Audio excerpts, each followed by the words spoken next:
Hey guys, this is James here. So you saw the title of the video. We finally have the Xiaomi 12s Ultra in hand. Pero may confession muna ako sa'yo. Xiaomi Philippines lent this to me for 3 days. So yung first day na Moderna ako, if you've taken that vaccine, then you know what I'm talking about. Second day, sobrang busy. Hindi ko siya na-test out. So today, we're gonna be cramming a camera test. So let's go. I'm gonna switch over to the front camera of the Xiaomi 12 Ultra right now. Alright, so here we go. Front camera of the Xiaomi 12s Ultra. Surprisingly guys, hanggang 1080p 30 lang siya. I was expecting it to have 4K on the front cameras, but fortunately, that's it, 1080p. But what I like though is that it has like parang frontal audio according to what I see on the UI. So which means like the sound should be better when you're talking to camera and you're, again, parang you're vlogging. So hopefully it sounds great. So it filters out the background noise. So hopefully this gives you guys an idea of what it's like to use the Xiaomi 12s Ultra as a vlogging camera. And footage so far looks actually really nice and stable. So there you go. Alright, so back to my daily driver. This is like one of my favorite photo spots in BGC. I just like the symmetry of the building. So let's take a photo with the Xiaomi 12s Ultra. And boom. I'm gonna try and switch over to the different picture profiles kasi there's two. Hopefully I can show you guys kasi medyo maaraw today. Tsaka yung screen. Yan, may Leica Vibrant at Leica Authentic. So I'll be flashing those two picture profiles on screen so you can see the difference to see what your preference is. Pero I personally like the Leica Authentic kasi mas contrasty siya. I really like that. So yeah, that's the first shot from the 12s Ultra. By the way, may banding sa screen or may basta that doesn't have to do with anything. Hindi yan ganyan in person, guys. And it's actually pretty bright given that it's 12 noon right now. So yeah, let's move on to the second photo spot. And while we're at it, we might as well do a test of the rear cameras of video para makita nyo rin kung okay ba ito sa inyo. So this is the video on 1X. Let's not take video of other people. Pero ito yung bentahan ng mga plants dito sa BGC. Sayang sana pwede din apply yung filters or yung picture profiles nung Leica dito. But here's what it looks like. It looks actually really stable. Let's try to switch over to the ultra wide kung pwede. Yun. Panalo rin, pwede. But again, take into consideration that we are shooting this in broad daylight at 12 noon. So I don't think I'll be able to test it at night. So at least during the daytime, sobrang panalo siya. Picturein na rin natin and let's show you what the results are.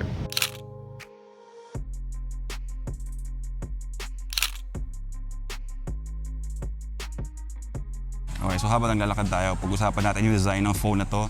I don't know what you guys think. Obviously, very camera focused. May nag-comment sa inyo na ito ay camera na may smartphone. Pero I'm curious to hear what you guys think of the faux leather back. Are you guys a fan? I'm on the fence kasi honestly para siyang may skin lang. So parang I would have preferred a matte finish. But kayo, let me know in the comment section. Boom! So here we are, photo spot officially number 2. We had to visit the Japi Agoncillo Thor Love and Thunder mural. And we're gonna be taking wide angle photos here. And then we're gonna be comparing it to the main camera to see kung malaki yung difference. So here we go.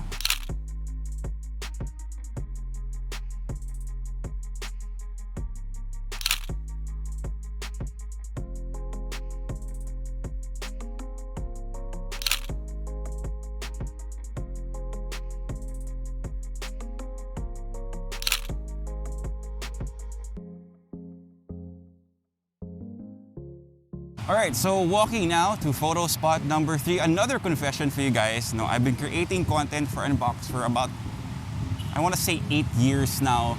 And hindi pa rin ako sanay mag-vlog ng ganito. Pero let me know if you enjoy content like this. Damihan pa natin kung ito talaga yung gusto nyo versus just me sitting down in the studio and talking about the phone. But yeah, while you're letting me know, I'm gonna be walking and getting my steps in, and I'll see you guys at photo spot number 3. Alright, so here we are, photo spot number 3, which in retrospect, I should have made photo spot number 2 kasi tatawid lang pala ako. But I really like this spot because maganda yung reflections din sa may water if you take a photo. It adds a lot of drama to your photos. So I already took photos actually kasi medyo nahiya ako, ang dami tao. So I'll just post them on screen right now. Again, You can see the difference between the Leica Vibrant and Leica Authentic. I'm really leaning towards the Leica Authentic because again nga, mas may contrast siya versus the Leica Vibrant. But again, let me know ano yung preference niyo because I think this is gonna be like a point of contention or this is gonna be a dividing point kung ano yung mas magandang picture profile. Okay, sobrang noob mistake then. I've been recording videos the entire time in 1080p, but as you can see on screen right now, it's capable of up to 8K. I'm gonna shoot some samples in both 4K and 8K so you can see the difference. I have a feeling hindi stabilized yung 8K at least. Tingnan natin yung 4K. Okay, 4K footage. Actually, I think I have to eat my words. It looks really stable. So baka yung 8K lang na hindi stabilized. But this looks really good. Again, if you're particular with how the resolution or the resolution that you handle, looks really good. So I'm gonna switch over to 8K and test that out now. Alright, so walking around the same path here in BGC, and I'm shooting 8K and it is surprisingly stable as well. I like it. Good job, Xiaomi. Pero yun nga, I don't know if I'll be able to render this. Actually, render this. Ano ba yan, Jamie? Nabubulol ka pa. But yeah, at least you know it should shoot 8K. Very stable footage. At least how it looks on the phone itself. So pag-review natin, I'll just put notes down below when I get back home. Okay, so there's one more thing that I wanted to test out in this video, and it's a depth of field of the Xiaomi 12s Ultra. Since it has a bigger sensor, we should be seeing a more natural depth of field versus portrait mode. So I'm going to take a photo of these plants and see how natural the fall off is. So let's see.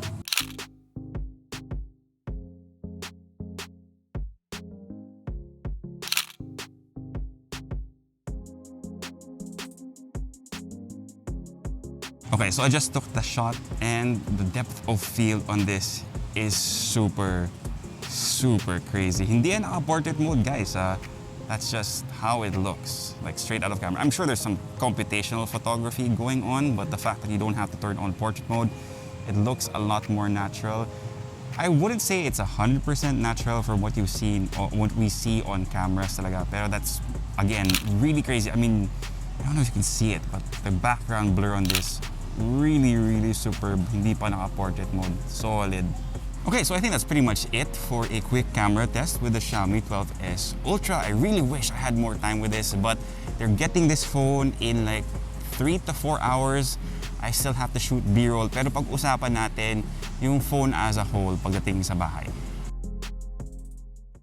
Alright, so now that I'm back home, I'm gonna try and answer some of the questions about the Xiaomi 12s Ultra that I saw on our Facebook, TikTok, and our Instagram. So of course, the number one question that I saw was, to James, magkano ba yung phone na to? And unfortunately, as of making this video, I can't give you guys an official price or even when it will be available in the Philippines. So I reached out to our contact in Xiaomi Philippines and they're not sure when they'll be able to bring the Xiaomi 12s Ultra to the country. So I guess we're all going to have to wait. Abangan na lang natin. So yun. How much? I really don't know, pero based on the price in China and what we've seen globally, it's gonna be 70K, which is not the Xiaomi pricing that we usually know. Now, this one is more of a comment than it is a question, pero baka naman may nagtatanong sa inyo dyan, kamusta yung battery life ng Xiaomi 12s Ultra? Again, 5,000 mAh battery ang gamit nila dito, and the benchmark ko naman siya and it lasted 12 hours and 14 minutes. Now, tandaan natin, yung resolution para sa display na to is 1440p or WQHD+, and then you have a maximum resolution of like 120Hz ba to or 144Hz? Basta mataas yung refresh rate ng screen niya. So, given those numbers, I think that's a fairly good amount of battery life. I didn't have trouble using it the entire day or the entire morning, at least, since half day lang tayo with the Xiaomi 12s Ultra. Pero based on the benchmark, okay na okay yung number na yun. Again, anyway, okay na okay yung number na yun base sa benchmark natin. Again, 12 hours, 14 minutes, not bad, given everything the Xiaomi 12s Ultra has under the hood. Okay, so another question that you might be asking is kamusta naman yung performance ng smartphone na to? Of course, it is a flagship device that features a Qualcomm Snapdragon 8 Plus Gen 1, 12GB of RAM, 256GB of storage.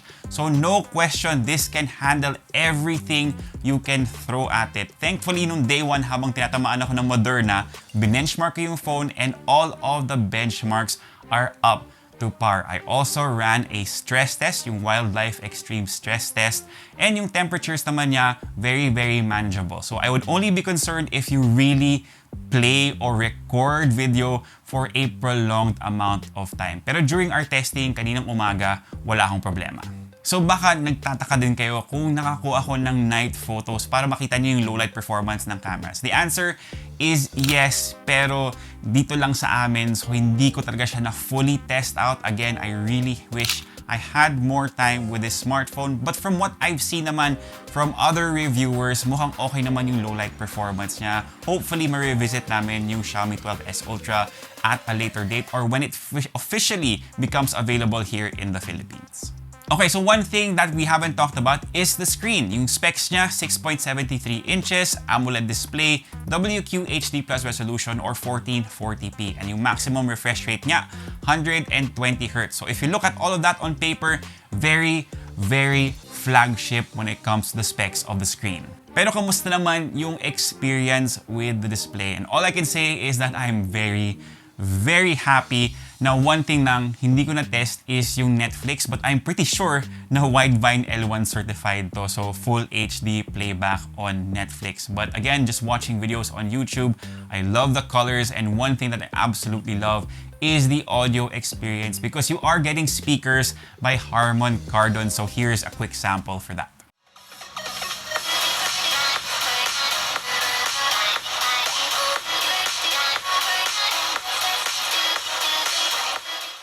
Okay, so I think that's literally all the time I have with the Xiaomi 12s Ultra. They're on their way here to pick up the phone and I still have to reset it. Now, if there's one big downside for this device is, of course, it's very flagship pricing. And I get why they have to price it that way. It's just not the pricing of Xiaomi that we know and love. Pero masabi ko naman that they really cover their bases with their phone, with this phone, kasi usually when I get a Xiaomi device, one of the things that I'm really concerned about is camera performance, and this really, really truly blew me away. Good job, Xiaomi, and congratulations on your partnership with Leica. I look forward to what else you can be doing, pero sana maubaan nyo ng konti yung price. Yun lang. Anyway, that's pretty much it for me. If you like this video, give us a thumbs up, sub to the channel, make sure you hit that notification bell. If you have any questions that I hopefully can answer, leave them in the comment section down below and I'll try my best to get to them as soon as I can. For all the latest in tech, head to unbox.ph. Plus, follow us on Facebook, Instagram, TikTok, and everywhere else that I linked down below. Anyway, my name is Tito James. Peace, God bless. See you guys next time, and of course, stay safe.